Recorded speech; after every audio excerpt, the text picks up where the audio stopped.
Hey everybody, welcome back to the channel, the Rantin review here. We're talking today about WandaVision episode 8, the last edition, the last episode, the penultimate episode until the big finale coming up this Friday, episode 9.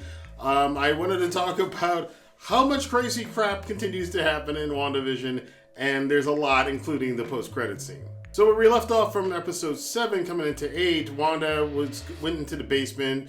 We found out about it was Agatha all along. Agatha Harkness was running everything, and we started episode 8, however, with some backstory about Agatha Harkness herself. It's back in Salem. They're doing a little bit of a twist on her character again from the comic books, as they always do, as they have to do and should do. She's at the Salem Witch Trials, but it's not quite the Salem Witch Trials the way we think about it. It's actually she's on trial by other witches, including one who turns out to be her mother. Turns out that Agatha was a bit of a bad actor back then too. You know, her mom said that she had dabbled in some really, really dark magic, and they were putting her at the stake, and they were going to use their purple witch powers to kind of, I guess, kill her. And Agatha obviously had more power than she gave on, and she wound up sucking the life out of all the witches. Her mom decided she was gonna, do it herself. I brought you into this world, take you out. Well, it didn't really work out that way for Agatha's mother. Agatha wound up killing her mom too, and then her mom, by the way, if you notice, she had the same kind of crown manifesting itself as energy that Scarlet Witch has, and that's how that all ended with that backstory. And we saw how Agatha Harkness became what she had, and she sucks the life out of people, which is why she still looks young now, 200 years after, or 200 plus years after she was attempted to be burned at the stake. We pick up with modern day, and Agatha is basically kind of trolling Wanda a lot, like, your powers don't work, you don't know anything, you're supposed to be a witch, but you don't know these runes over here are only allow the witch who cast them to have power, and you have no power over me. So she's like basically taking Wanda on an interesting meta. Well, I guess it's not meta, but it's kind of like a spin on what Wanda's been doing. Instead of looking at these past sitcoms from different eras, Agatha takes Wanda on past situations from Wanda's own life.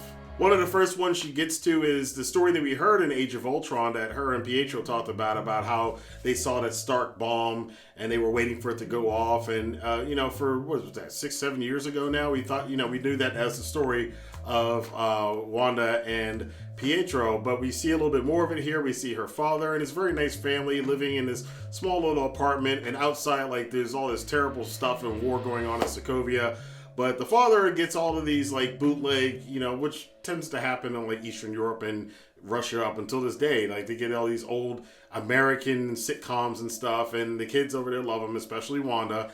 And they watch the Dick Van Dyke Show, and you see all the shows that they reference, and even episodes that specifically they recreated in the first 3, 4, 5 episodes of WandaVision, which again explains why, in a very interesting way, it actually makes sense. I actually am accepting of this explanation as to why Wanda in this world made the world based off of sitcoms. Well, as a kid, that's what she watched. A bomb goes off, and Wanda's looking at little Wanda's looking at the missile, the Stark Tech, the Stark Industries missile, waiting for it to go off. But then we get a little twist on the story that we heard before in Age of Ultron, that Wanda actually had magical powers back then, and she had kind of messed with the probability, and they talk a lot about that in kind of the Marvel Cinematic Universe extra stuff that you will hear about if you ever dive into that stuff. There's a lot of talk about probabilities. They did that a lot back when Doctor Strange was coming out too. But they talked about how she had kind of manipulated the bomb to not go off, and that's how her and Pietro survived. We then see her dragged out back as full-grown Wanda, present-day Wanda, and she doesn't want to live these memories. She does not want to go back through this stuff because it's all very traumatic, and it's the whole reason she's in the Hex, because through all of these flashbacks, we get flashbacks to everything except Pietro getting killed, but we see the post-Pietro getting killed, and then we see the start of Wanda and her relationship with Vision.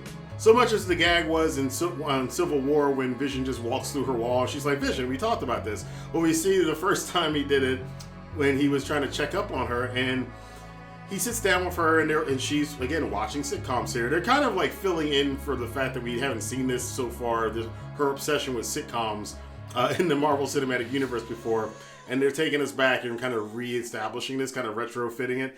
And Vision doesn't quite get, because he's an android, he doesn't quite get the comedy, and he's like, oh, so it's funny because of this. And she's like, no, none of this is real. Everything's going to be happy at the end. And that's why she likes sitcoms, because at the end of the sitcoms, and this is why a lot of people did like sitcoms in the past and do to this day, because at the end, everything gets tidied up. I know it's kind of cliched and hokey this day and age, but there is some utility to some of those old sitcoms from the 50s and the 60s and the 70s and the 80s and even into the 90s, where, you know, there were these little slices of life, but at the end of the day, the conflict was always resolved at the end. It was a little bit reassuring because life itself sucks. So why would you want to see sucky life on television too? At least let's have an escape where everything does work out in the end, even though in real life it doesn't.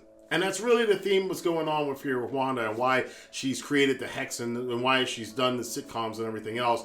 Because her brother's dead, her parents died, Vision died, but here she can have them all, well, not all of them, but she can have Vision back. She even kind of, well, we find out she didn't really create Pietro. That was fake Pietro, or whatever she calls him. That was all a manifestation of Agatha Harkness, who also goes into early on in the episode showing us how her form of magic works in the MCU. Now, we saw a bit of magic earlier in the MCU like 5 years ago with Doctor Strange, and they talked about how they were pulling energy from other dimensions the way the Ancient One explained it there. This is a different kind of magic that Wanda and Agatha Harkness has, and you see her kind of, it's more like Harry Potter, it felt very Harry Potter-esque. Like there's spells and there's certain incantations and certain words and things. It very much had that Harry Potter kind of feel to it. In fact, it was almost kind of a recreation of her kind of controlling this animal and making it do things. The same thing we saw in, I think, one of the Harry Potter movies when Mad-Eye Moody was, you know, showing them how the different curses worked and everything else. It was very similar to that scene. But this goes on to, you know, Agatha explaining that she can make people see what they want, but Wanda's doing it on a grand level. In fact, she's doing it effortlessly. And the main thing Agatha's trying to find out by sending Wanda back through all these different tragic events in her life is to try to see where Wanda got the power to do, because Agatha is astounded by the power that Wanda has. In earlier an episode, we saw her talk about, like, you can do that, when one of the kids referenced some power that Wanda may or may not have had. So there's a lot of fascination. That's the whole motivation here of Agatha. It was Agatha all along, but Agatha isn't controlling the Hex. Wanda is controlling the Hex, and Agatha wants to know how she got this power. Ooh, poor Wanda, you know, having to confront the Mind Stone and how she got it out of the little scepter, which is kind of interesting because they've taken it out of the scepter several times in the MCU. Maybe a little continuity issue there, but she saw herself, vision of her future self, full on, you know, comic book with the costume and the crown and everything else. And her getting this vision back then when she was under the control of Hydra and they were trying to unleash her powers through the Mind Stone. So after all of these flashbacks and all of these visions and everything else, we finally get to find out what Agatha found out is that Wanda got this power. She always had these powers. She was always a witch, but she was never trained, and the powers would have gone away if it not had been for Hydra exposing her to the Mind Stone, which enhanced these powers. Wanda's kind of had enough of all of this stuff. I mean, Agatha took her back to see how she created the Hex.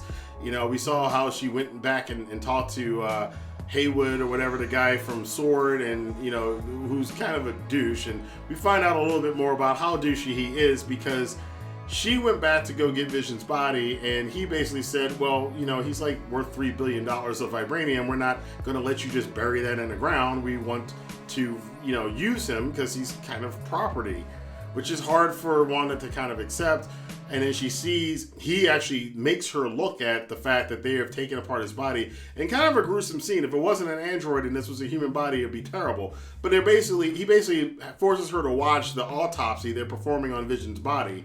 And she can't handle it, and then she goes down, and that's where we see some of the scenes before from the security footage of her kind of wrecking this lab and trying to get Vision's body back. Although that's not exactly what happened. We thought she had taken Vision's body and put it into the Hex, and she was just animating his corpse, which I said before was kind of gross. But that's not what happened. We see that when she sees his body all disassembled, she tries to feel him like she did in, remember in Infinity War, she's like, I can feel you.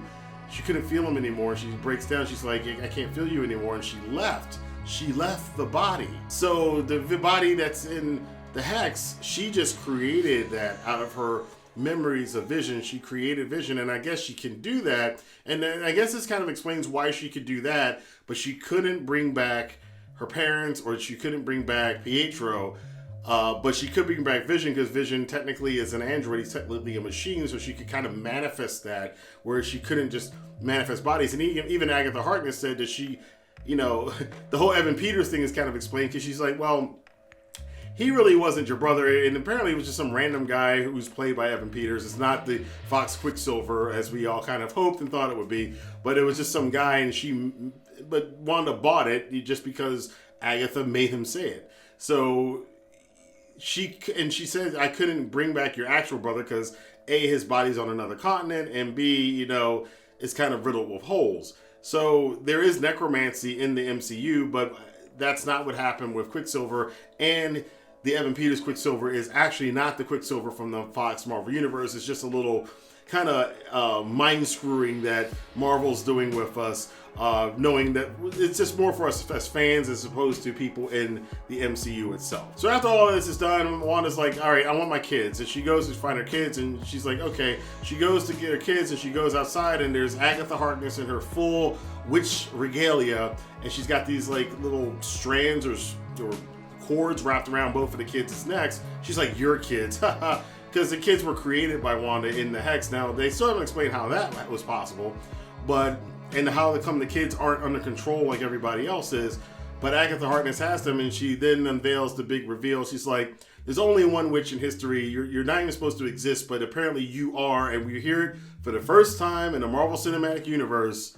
You are the Scarlet Witch. And this is a big deal for people who aren't comic book fans. They don't know about this. But if you do know of the comic books, that's the name that you've heard Wanda referred to as the Scarlet Witch by fans and people doing videos like this for years. But the Marvel movies have never acknowledged her as that, because technically Fox owned the rights to the name. So they couldn't call her Scarlet Witch, much the same way they couldn't call her brother Pietro Quicksilver. And this is the first time, of course, because of the Fox merger and the purchase and everything else, they can use that. So this is the first little bit, again, of them being able to use a lot of these properties that they've now gotten back from Fox Studios. It also answers a lot of questions, and remember that crown that Wanda wears, and that they've alluded to that several times in the story going back to Agatha Harkness's mother, is that Wanda is apparently a super-powered witch, capable of warping reality, and was supposed to be a fable, but here